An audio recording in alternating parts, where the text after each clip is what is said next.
Yeah, let me also start by thanking Nuria and the project team for inviting me here. It was a great moment. It must have been a year ago or so when this email came to my desk asking me to evaluate or help evaluating lists of think tanks that are involved in denial. And this doesn't happen very often. I have been trying to do research on think tanks for the better part of the last 20 years. And unlike the situation in the United States, this is not exactly an easy task in Europe. If you think of your own country, or Spain in particular, I guess for most people, it will not be exactly easy to say, oh, what's an important think tank in Spain? You know, we are used in Europe to think of the universities, to academic institutions, and in the United States, instead, people very easily would quickly say, well, Brookings Institution or Heritage Foundation or Cato. And so there has been the notion, and in the research, a lot of not so good research on think tanks, there's been a notion that think tank is something genuinely American. And in Europe, something like that doesn't even exist, so to speak.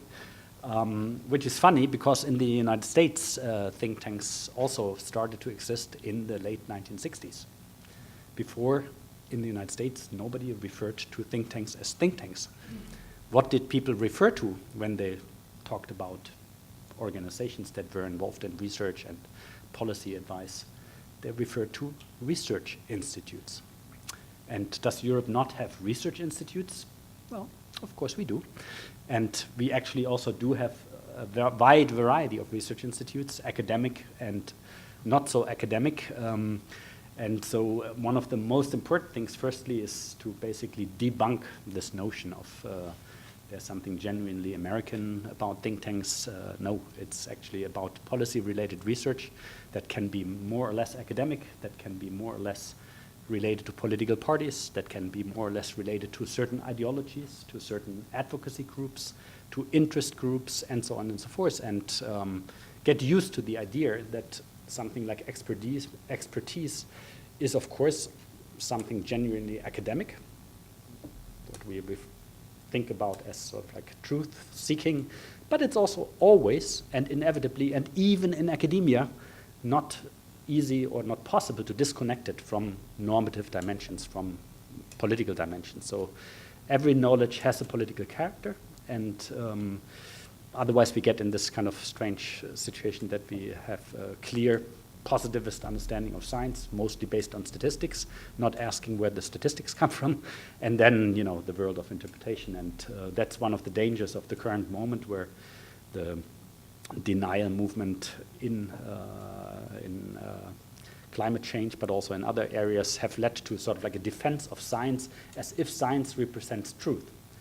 And that's a dangerous point, because as much as we have to reject pretense science like climate change denial, we have to maintain and retain our critical attitude to science as something that is always a preliminary finding, not sort of like the absolute truth. And it's always used in different ways. And of course, we see that the increasing use of expertise also increases the use of experts for political purposes.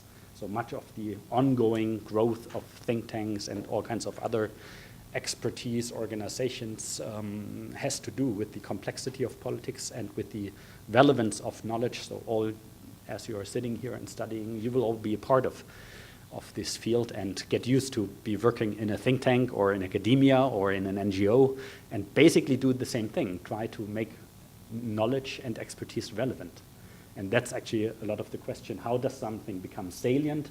Or I even prefer, salience can be a public salience in media, but you know, much of the think tank research has to focus also not on the public phase of knowledge, but also on private circuits, elite circuits. And there, the salience that is very low in the public can actually be very high among certain elites, powerful decision makers in politics, in business, and so on and so forth. So we have to pay attention. I mean, much of the think tank research is problematic because it looks only at the outside, whereas much of the interesting and important stuff of think tanks is actually going on inside, and you will never see it unless you're an intern or if you're sort of like, part of these circles that are working there. So I would also sort of like suggest that it's very relevant to think of think tanks research not as something that is just sort of like taking at face value what you see from the outside or even on the web, but where you have to actually try to be quite imaginative and creative and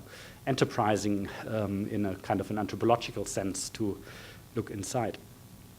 What I will share after this much too long introduction, everything good is coming from the United States, everything bad is coming from the United States. We have to normalize, I mean, there may be something special about American climate change groups, but there's nothing exclusive to it. And we know a lot about American objections to climate change and climate change policies, but we have actually not asked so much about the links to other territories like Europe, our own countries. And it's easy to say, oh, the denialists, the crazy people are in the United States, and we are. So what I'm trying to do here is to share with you an effort to do exactly not that, but to look into European and transnational dimensions of climate change denial and what I call policy opposition in an effort to not subsume every debate in the climate change and environmental policy debate under the denial debate, pitching the truth, climate change is happening, human cost, or the denial is not happening or not human cost, but in a way also normalizing some parts of the climate change policy conflicts, because there are a lot of people invested in climate change environmental policies that by no means have to be deniers of a cause of climate change existing and anthropogenic causes, but have arguments related to all kinds of other issues. And I guess that's one of these problems. And those circles, other reasons for objecting against climate change policies, in particular economic reasons, they overlap with the denial circles, and they have a lot of common stakes, but they're also distinct. And we may have in Europe in particular to understand much better still, not these sort of like science denial forces, but other circuits that are relevant, maybe more relevant in the debates than we would hope. So I'm looking at the differences in denial a little bit and share with you, we have problems, data problems in Europe, so there's a lot of work still to be done. Much more still than in the United States. I will share with you what we have been trying to do, but which is also very preliminary. Why is this important? Well, because climate change denial was of limited importance in Germany, for example, but with the AfD, the new German Alternative für Deutschland, Alternative for Germany party, we have our own right-wing party in Germany now, which on its party program rejects climate science. So basically, and this party has scored between 7 and 25% at the Länder level, and has now scored 12.6% at the federal level, and is still projected to climb. And one of the reasons for AfD, the right-wing populist, actually also quite neoliberal formation in Germany, one of the reasons is they can actually pick up votes of people, of Germans who are not convinced of climate change. Up to 25% of people in Germany are either not convinced or say they don't know. And of course, all the other parties support climate science. And so the party who will speak in the name of those who have doubts can pick up these votes. And the strategy behind this in terms of communication is a strategy called provocation. And it's actually irrelevant if the AfD people believe in the climate denial. It's good enough to know that this is good for actually organizing a share of the vote, which is up for grabs. And this is one of the strategies the right-wing populists have done, and it includes the climate change element. Now we will have, of course, 400 million euros paid to politicians and their staff members. So if you look for a job, you have a good chance applying for one on the right side, because there are not so many people who want to work there. But I mean, there are going to be these people. And this is money that is ready to use. And much of this money will go into campaigns in the field of climate change, environmental policy, sort of like pushing back against energy transition and all these things. And sort of like us left-wing NGOs or progressive NGOs who worry about the next 50,000 euros for our next good, nice project need to have a sort of like a better perspective of the different financial dimensions here. Many of the young people look for the NGOs and kind of lose out of sight that the political system is a huge machine. This is hard to see. It's using a database that has been put together by a German and a Belgian climate activist. It's a global database with thousands of names and organizations, both climate denial, climate opposition people, and sort of like environmentalist people. And this is a picture of Germany. You can get the right cluster on the bottom right is the biggest cluster, and that's a think tank. The EIKE Institute, a self-named European Institute on Environmental Science and so on and so forth. And this is the major denial think tank in Germany. This is the organization that has been featuring the typical contrarian positions and has featured all the famous people, Singer, Seitz, all these people at regular conferences. But we see that there are other nodes. The node on the left-hand side from the EIKE node is actually one of the neoliberal organizations. So here exactly we have people who are not necessarily denying climate change, but who are very much objecting the need for interventionism, for planning, for all kinds of economic policy tools. From EIKE upwards, we see the link to the AfD party. So there's a clear link between the new right-wing party and this think tank. And on top of it, we again see another node of a neoliberal network, which is very strong in Germany and basically has been overlooked until AfD came about and then actually presented much more of a presence for these people. And then we see lots of small nodes, and these are actually people who are mainly objecting against windmills, wind energy, and all kinds of other more specific energy policy areas, which has become in Germany highly salient because of the energy transition. And so we have a lot of policy conflicts where you can find people, who for aesthetic reasons don't like windmills next to their house, or for the way in which the contracts at the local level have been constructed between the owners of the windmills and the communities. A lot of good reasons to object to certain arrangements, not to wind energy in general, but it's very interesting how then, because of these partial aspects, there can of course be a different clustering of opposition, for example, to the German energy transition policy, which is considered sort of like to be certainly an advanced approach in the name of climate change. Now, just looking at this, it is immediately clear we have people who are invested in terms of interests, like, for example, the atomic energy people are in this cluster of EIKE. We have interest groups in the field of construction, objecting against the increasing cost of construction because of the regulations emanating from climate change policy. So we have a lot of concrete interests who are translated into objections against climate policy. But then we also have people who are constituencies, not necessarily follow the money, but follow the ideology, namely these neoliberal ideas. They are not necessarily, they can also be paid by atomic industry or by construction industry, but they don't have to be. They can be academics. They can be academic economists, and we have a lot of them. The majority of German academic economists is probably steeped in those neoliberal beliefs, and they have commitments to certain narratives, to certain understandings of the world, to certain understandings of economics, and they don't need money to object against interventions in the name of climate change. They believe in climate change exists, anthropogenic causes, but they are very convinced that all these planning approaches to mitigate are actually producing at best nothing, or even the opposite of what it's claimed to produce.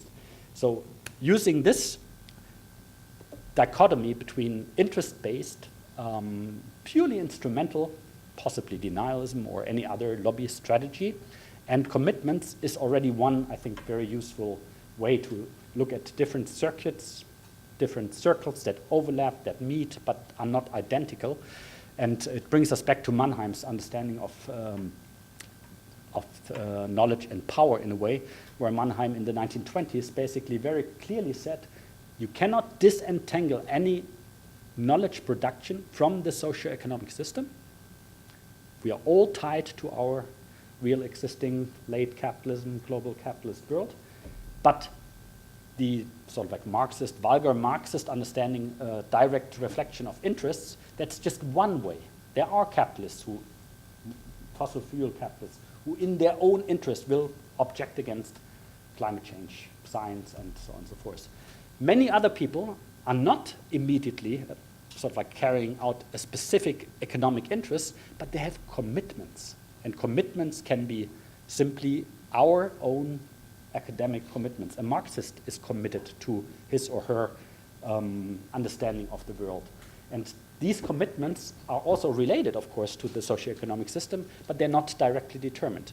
And I think this is very important to sort of like follow up on the project that Mannheim actually embarked on, and which helps us to continue historical materialism and sort of like interest-related understanding of science and knowledge without having to subscribe to sort of like a purely deterministic kind of understanding.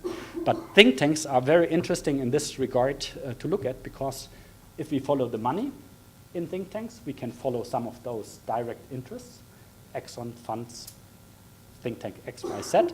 But if we follow also the other constituencies of think tanks, for example, neoliberal academics, we can also identify those constituencies, or conservative Christians and whatever other circles are there. So to study think tanks, I'm proposing that we should think of a logic of constituencies, including money, including ideology, including disciplinary commitments. We have, for example, in the climate change policy field, a huge controversy between meteorologists on the one hand and climate scientists on the other hand, and so on and so forth. Sort of like helps us building a sort of like a political sociology of this causes of the whole situation. Okay, we have already seen those distinctions between the types of denial or policy skepticism. Also, I want simply to emphasize that climate change policy and instrument skeptics are maybe not on the same level as denial of scientific causes and consequences. They can come from very different areas, and we can maybe accuse them for being ignorant with regard to the relevance of the climate science results. But in their own field, say in economics, they are absolutely top-level experts. And you can call them denialist, fine, but you will not catch the epistemic authority they exercise in the field of economics by calling them climate denialist. So you have to basically shift to the debate of economics to undermine the assumptions of neoliberal economics if you want to make a progress in that area. Also, this Planet Climate database works with the name of deniers, but adds conservatives, econo-liberals, and truthers, conspiracy theory people. It simply shows, of course, that there's a common understanding, I think, in the field. There's a need to cluster and understand these different wings that are relevant in the policy arena. In this database so far, we have 539 organizations with funders. We have pages on individuals. That's basically the beginning of a great effort to map global climate denial or the climate policy field. And I will share with you a little bit of the results that you can obtain here. So far, the heavy focus of the database is on the sort of like skeptics forces, as you can see from this little graph. And a lot of the background comes from these kind of different categories of skeptics, alarmists, what kind of occupations people have who are personally in the database, what kind of organizations they participate in, and of course the other big issues related to climate change denial, namely creationism in the United States and tobacco, the tobacco industry finance, merchants of doubt mechanism, and so on and so forth. Individuals, we also see we have many more skeptics than sort of like people convinced. So in a way, if we would want to balance this database, which I'm not convinced we should do, then we would of course need to bring in all the IPCC related academic networks, for example. I guess it's not really necessarily so interesting. I'm not sure why the people who collected this database in the beginning did this. The focus on the objection against climate change policies is really the, of course, intriguing stuff. Now, what do we find if we look, for example, at the occupational categories? Then we see that politicians are very high, followed by climate scientists. Remember, there's also both sides in here. So then journalists, scientists, weathermen come up pretty big, and then other natural scientists are also quite important. The biggest problem you can see in the bottom, for much what is in the database, we still have missing data. So to make it really useful and interesting, what we have first to do is we have to simply complete. And that's actually quite research intensive. If we look on Germany, we can look at this, of course, country by country, and then we have similar patterns. Here we see that the journalists are higher in number than the politicians. I emphasized here the number of meteorologists, economists, and weathermen, who are also in this kind of contrarian group in this case. Now, if we look at the different European countries in the database, we can also see that the collection of data is biased because Germany is on top, followed by the UK, Netherlands, Belgium, and so on and so forth. Spain, unfortunately, is with 13 people and 2 organizations completely underrepresented. So one thing I would want to make this in a future project much more comprehensive, I would like you to contribute the data on Spain. And if we all do this, then of course we create a common use database that is much, much more comprehensive, and we kind of have a much better base. Now, what is also in this database already, why is it nevertheless very useful, is, for example, they collected all the petitions that have been signed, both in opposition to climate change policy and in support of climate change policy. The famous Oregon petition, for example, with the most signatures, 30,862, and then you see the numbers decline quite a bit. The red ones are actually in support, Union of Concerned Scientists. But looking at the petitions, of course, we can see who has signed petitions. And we can find out people who have signed, for example, many petitions, and look at them as being possibly particularly interesting. They have done this very nice thing that they've also created a picture of the origin of these petitions. So we see already that many petitions are in the United States, but by no means only. We also see German petitions, Brazilian, and so on and so forth. If you look at the number of Europeans who signed the petitions, and this is now not incomplete data because this is the data from the petitions, then we see that a lot of Germans have signed these petitions, a lot of UK people, followed by the Netherlands, followed by Norway. It's actually interesting. It's also interesting that the number of Europeans who have signed these petitions are actually quite low. And these petitions, the contrarian petitions, are really denial petitions, mostly. So what we get in looking at these petitions, we can maybe get a picture of the people who are linked to this group of hard kind of science denial and anthropogenic cause denial, which is different from those people who fight against certain instruments or object against certain instruments. Of course, we can do this also as social network data, as we have in the United States, the nice example. That's the great thing. I mean, of course, if we do individual studies, we can do qualitative work, case study work. If we put together such a database and use the big data advantages, we can make certain patterns visible. We can, for example, support the notion here that Germany is a problematic country in terms of climate change, possible climate change denial, because the number of Germans being in these circuits of denial work is actually quite high. This is a list of those people who signed many of these petitions. You see this guy Albrecht Glatzle, who signed 14 of these petitions. Very strange guy. He lives in Paraguay. He's a German, lives in Paraguay, and shows up all the time in blogs, contributes a lot of the work. It's I have not looked deeper into this. I mean, each of these people one can look deeper into. The only person I know a little bit is this Michael Limburg, who signed 9 petitions. He's one of the key organizers of this think tank, EIKE, who they have been organizing the publicly visible denial conferences in Germany. And he has become an AFD member, and is sort of like the party spokesman in the climate field. Out of, if I'm emphasizing always these people who object from a commitment perspective, these kind of people maybe mostly objecting against climate change protection from an economic perspective, then of course we are referring to the big field of neoliberalism, because neoliberalism as an ideology is convinced that state interventionism is problematic and usually not necessarily productive. So there's a principled objection on the basis of, I cannot go into much detail, that's sort of like the field I've studied most. The organization that has, on a global level, organized neoliberals since 1947 is the so-called Pompeu Society. You may never have heard this name.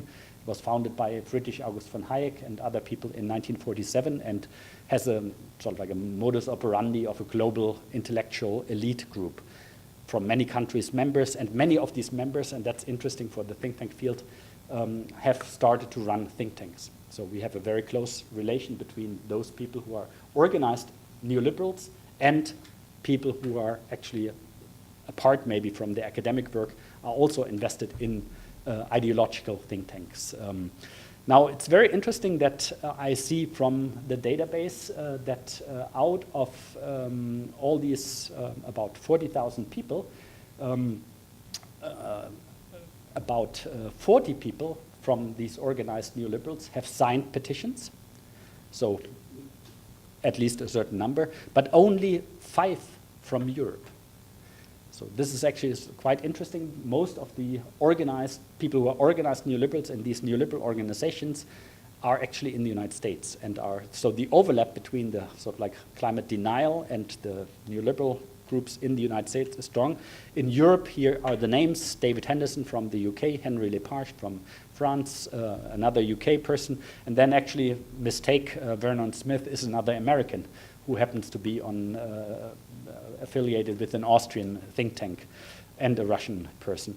But this is, for example, for me, the first indicator that in Europe, these circles of climate science denial and anthropogenic cause denial and the sort of like instrument and policy objections do operate maybe quite separately. They're not as closely interwoven as in the United States. So that would be, from what I see from the data here, would be my first hunch, that one difference between the United States and Europe is that we have actually more separate circles. This is not unimportant because in the global networks of think tank organizations that are invested in climate change policy and mostly in the kind of denial and contrarian perspective, these organized neoliberals play actually a huge role. If we look only at the people who have affiliations with think tanks across countries, say between Germany and Spain, or between Germany and the United States, or between Spain and Portugal, so just the group of people who in a way provide an indicator for international linkages, then actually we see that the Pompeu Society people here in this little graph, the blue circles, are quite central.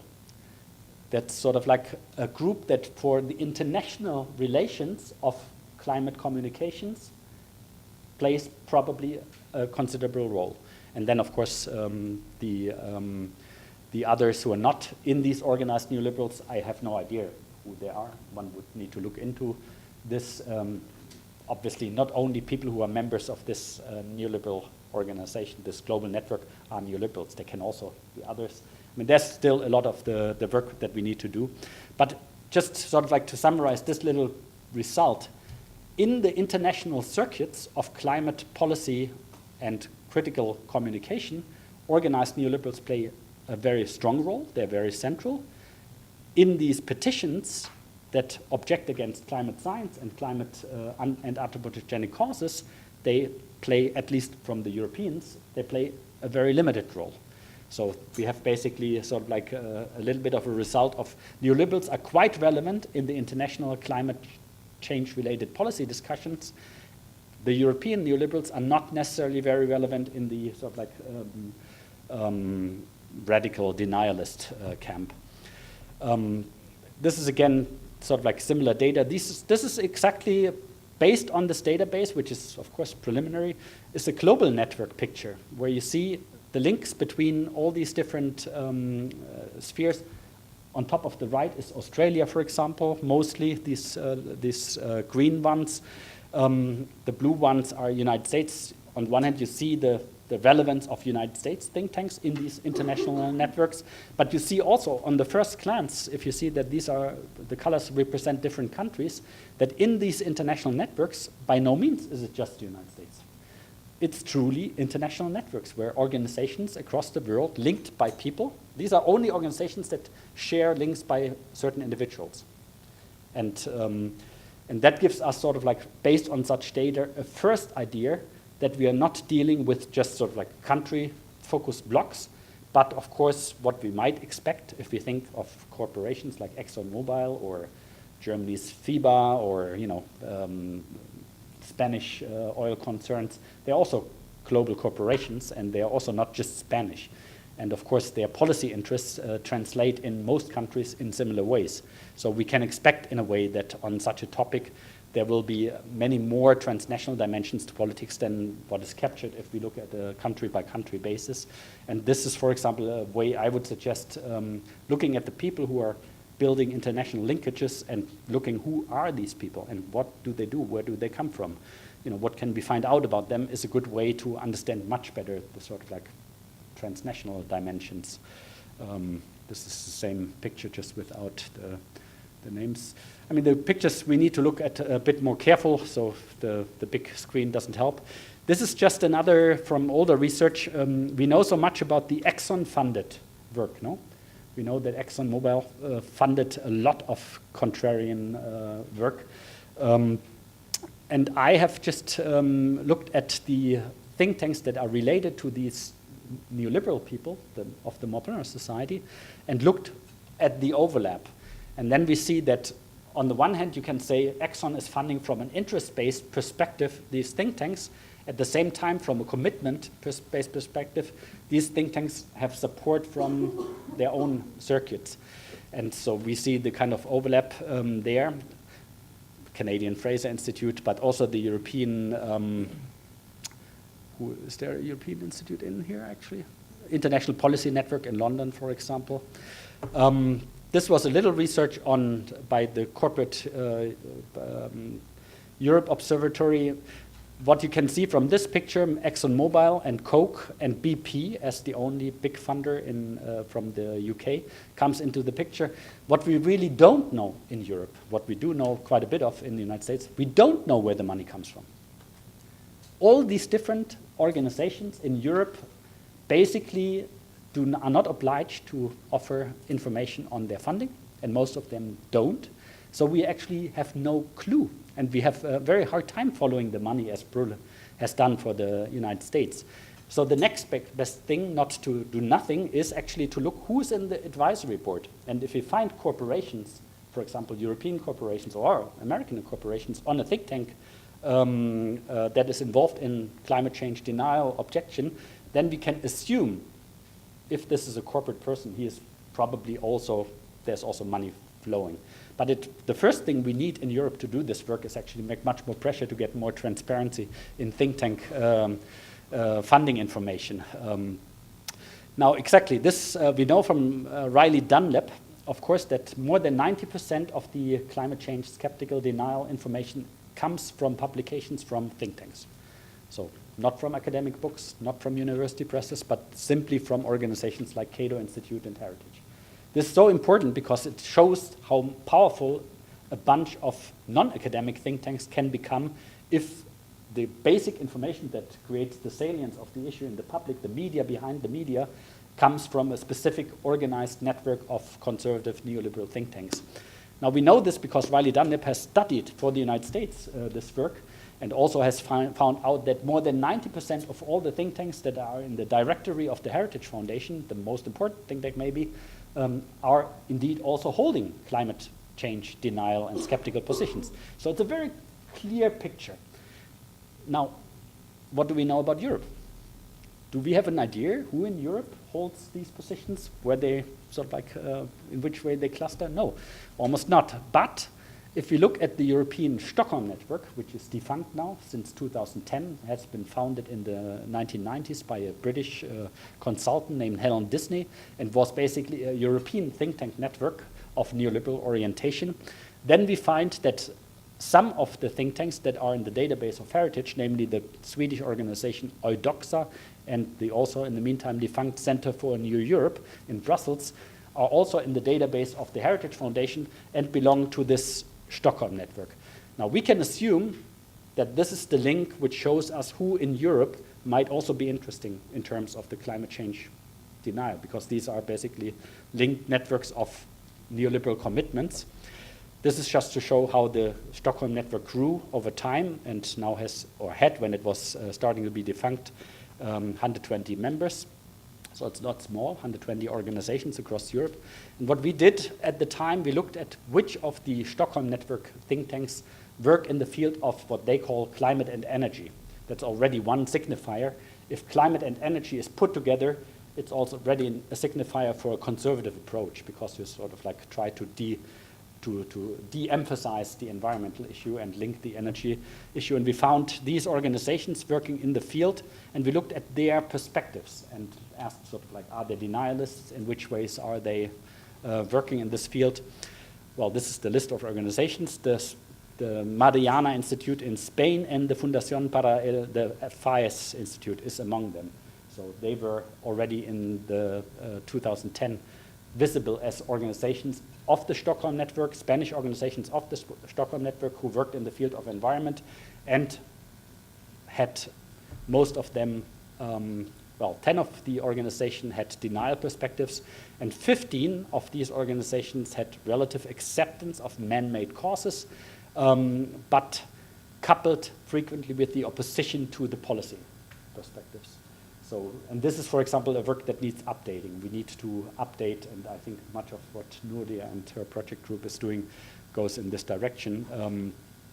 And so it's definitely quite complicated in Europe because of this lack of insight in funding and because of the lack of transparency. So the research has to be, in a way, in many ways, frequently more investigative rather than classic academic.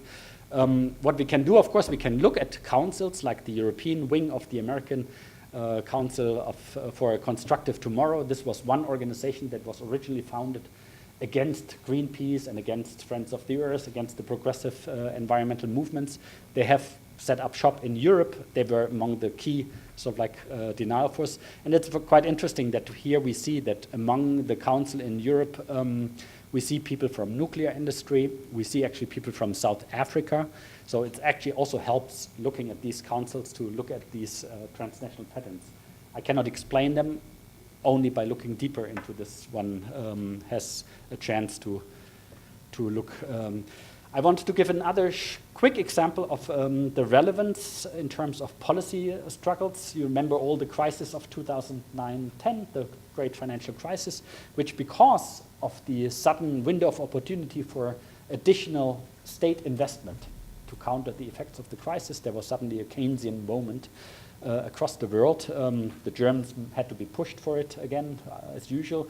But even in Germany, then there was quite a bit of money for a few years dispersed.